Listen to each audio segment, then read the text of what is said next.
been a couple days back in the shop. It's the end of my work day, so now it's time to work on my son's car. I want to get it done to a point where I can have him come down or take it back to my house so he can work on it too. With what's going on with COVID-19, he's not able to come down here. What I'd like to do is get it all set where I can bring it to him, where it's almost all the way done, and we can finish up a couple things and then start teaching him how to drive. So tonight, I'm gonna be working on tying these bolt holes into the frame. I have the piece coming for the dash tomorrow. And once I get these pieces on, I'm gonna scuff everything and paint it. So the cage is gonna be this color green, and the body, the blue part, is gonna be black. And you'll be able to see this thing anywhere. So let me show you what the back bumper looks like in that color green. It's pretty crazy.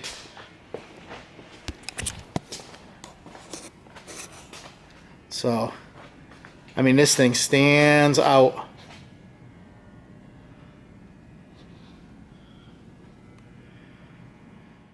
So one other thing I'm going to try to do tonight is get the two top bars done for the bumper so I can take it off and do that later. I want to get everything painted, the inside painted, the wheels came in, the brakes came in. I want to get everything done because it's going to completely transform this car. And once my son sees it, he's going to get motivated and want to go beat the shit out of this car. And I want to beat the shit out of this thing. So I got some plastic that I'm going to make the templates out of for the frame braces.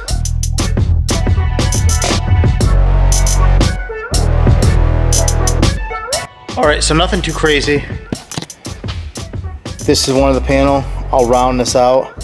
But what I'm going to do is I'll make a mark here, and I'll make a mark here, and let's see, where's the bend? So I'll make a mark right about here.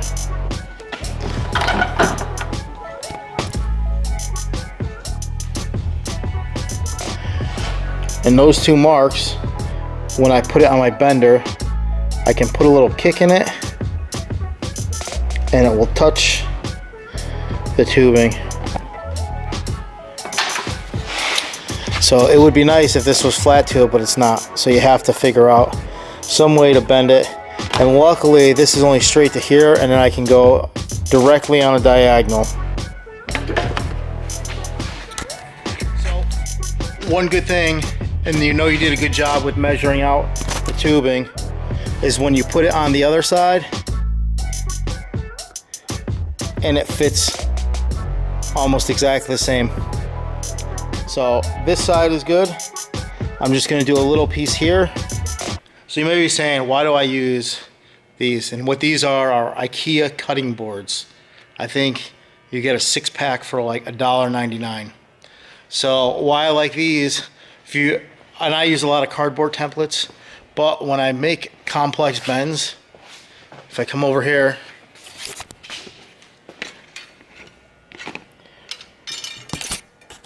so I can put this in my brake,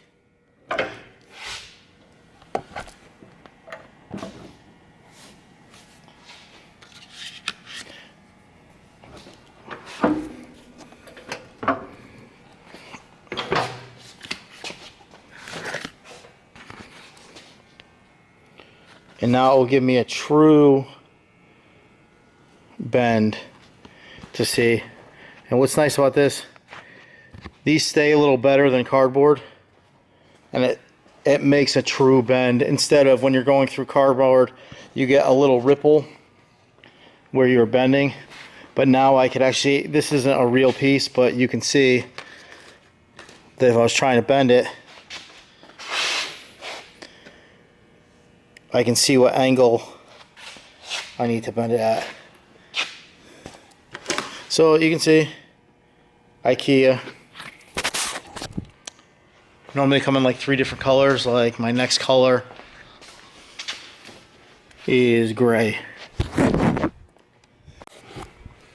So I found these when people were making mud flaps out of them. But I like to use them for templates. They're cheap. Well, they're not totally cheap, but they are more user-friendly for what I do. So I got 4 templates. So I'll just show a little bit of me drawing and cutting them out. I don't want to bore you with a minute long of me drawing these. I've done it enough. What's up? So Dakota showed up. We got all our pieces made. And this is Dakota's first day running the plasma. It's either sink or swim. Yep.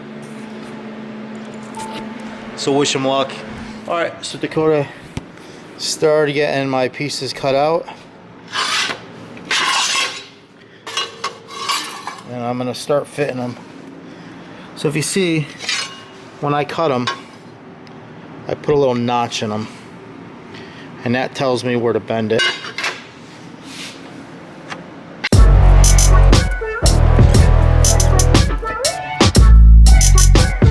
So it's day 2.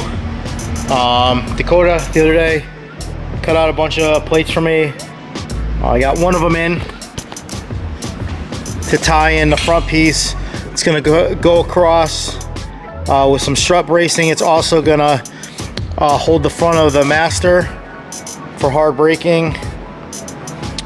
We've also cut all the other pieces. We also cut the other pieces, so I'm gonna do this side real quick. And then we're gonna start working on the rest of the stuff. So because I'm trying to get a lot done in a short amount of time, I'm gonna keep it short and sweet tonight.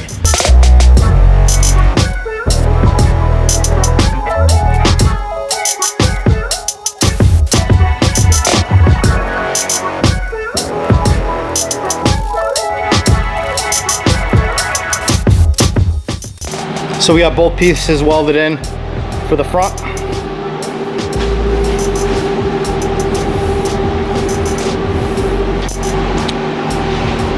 Now I have that these pieces are welded in.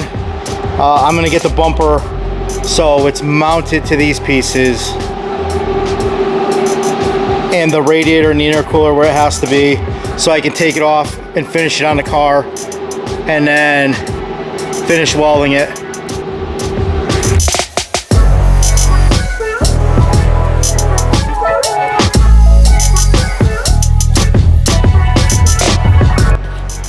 I'm making a sleeve out of 2-inch 120 wall.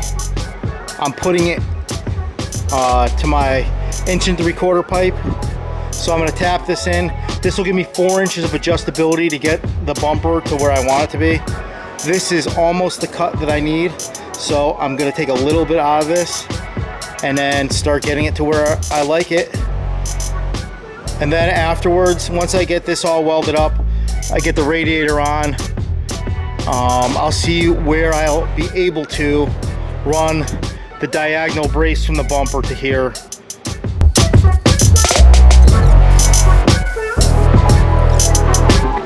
All right, so we're back over here. And as you can see, it needs to have the cut a little less. There's probably about a 3/16 gap to get it level. But once I do, I'll get both sides and then I'll fucking slam this thing in. Once I get these straight, I'll adjust it just so there's enough room for both the radiator and the intercooler, and there's enough tire clearance so if you hit something, it's not gonna smash into the tire.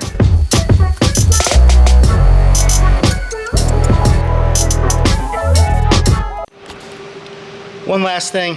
So when you take this out of the tube notcher, you're not done. If you notice, there's a bevel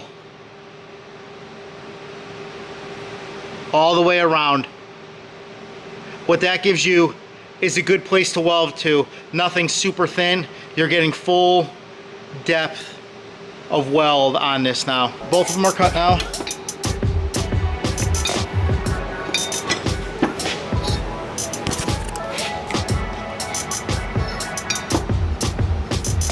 And that's where you get your adjustability from.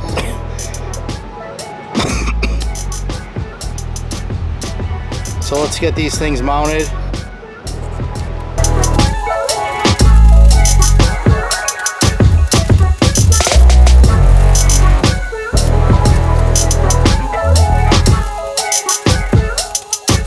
now here's the big thing.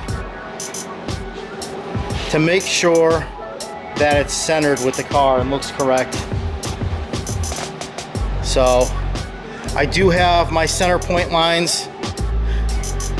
One's right here and one's right here.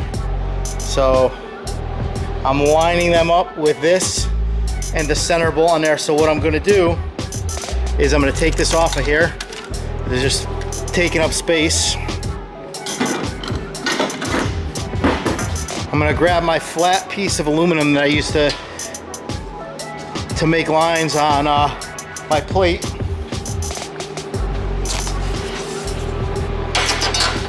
So I'm gonna run it right across from that bolt hole, right across there. And if you can see, I'm a little off. So, sorry, I'm trying to do this with one hand and it sucks because this is balancing. So I moved it too much. So there's the line. Now I can see how far I have to go. So I'm gonna put this over here.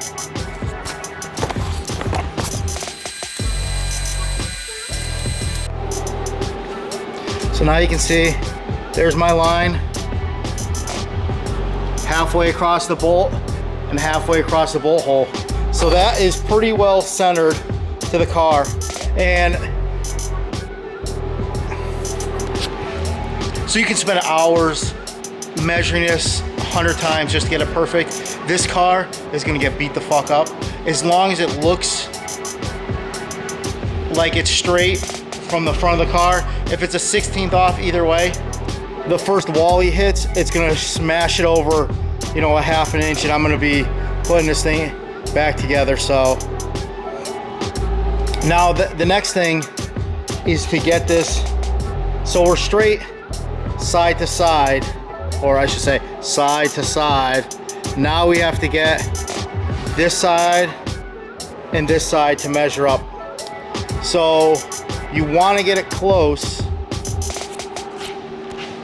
because here's the problem. If you don't get it close before you weld those pieces on, they're gonna be, one's gonna be on an angle and the other one is gonna be on a different angle. So what's gonna happen is, as you push it in, it's gonna move over to one side or move over to this way. So if you get it straight, theoretically, it should slide back and forth on a straight plane. So this takes a little more measurement. You gotta be a little more precise, but again, this isn't a rocket ship. This is him learning how to drift in this thing. So I'm expecting this thing to get smashed off or ripped off in the first month of us having this.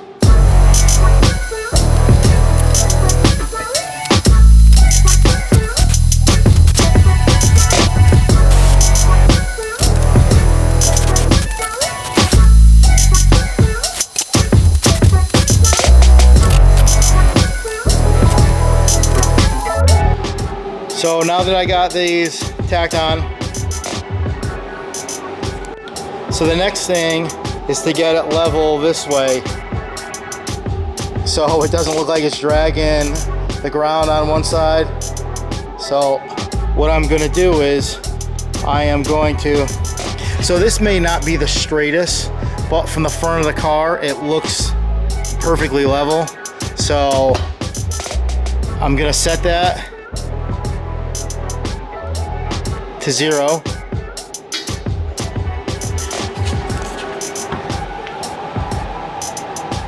So I am 0.03 down, which is actually amazingly good for just sitting on a piece of wood balanced in the middle.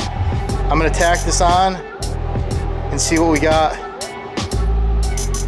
So I have a feeling that this side is gonna have to come in a little bit.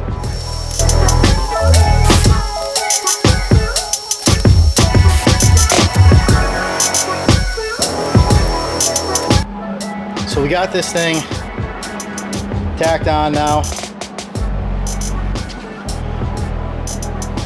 I'm gonna fully weld the front piece and these pieces.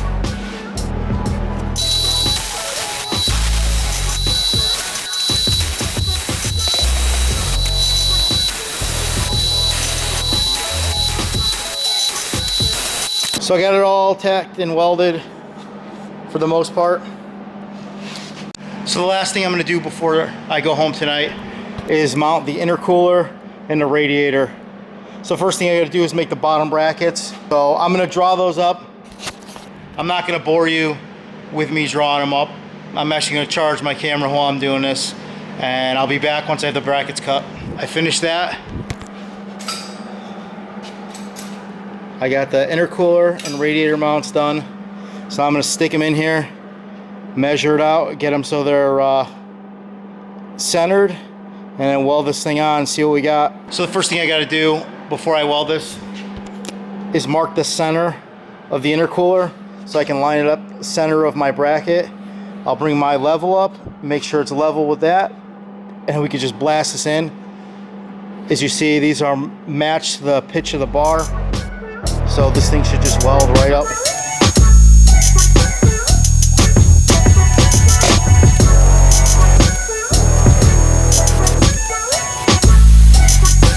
So I got that all welded in. It's starting to look pretty sick. So all I gotta do is I'm doing a top bar across the intercooler. I have it all pre-bent. I just have to notch it a little more because it was too low. And I'll tack that in tonight and I'll weld it off the car. I put the piece in across. I'm just gonna throw a couple tacks on it, and then that will be it for the night.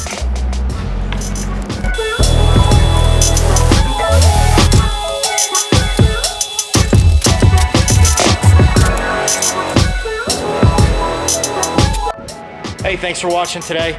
I hope you enjoyed it. I can't wait to get this thing out on the road and beat the Christ out of it. So, as you can see, we got a pretty good amount done. So we got that, the gusset plates, and we're getting there. This thing's gonna be pretty wild when it's done. So stay tuned. Like, comment, and subscribe if you like what we're doing. And next week I'll be back on the Gulf, so I'll be back on the subframe, and we'll get that thing done. Stay safe out there.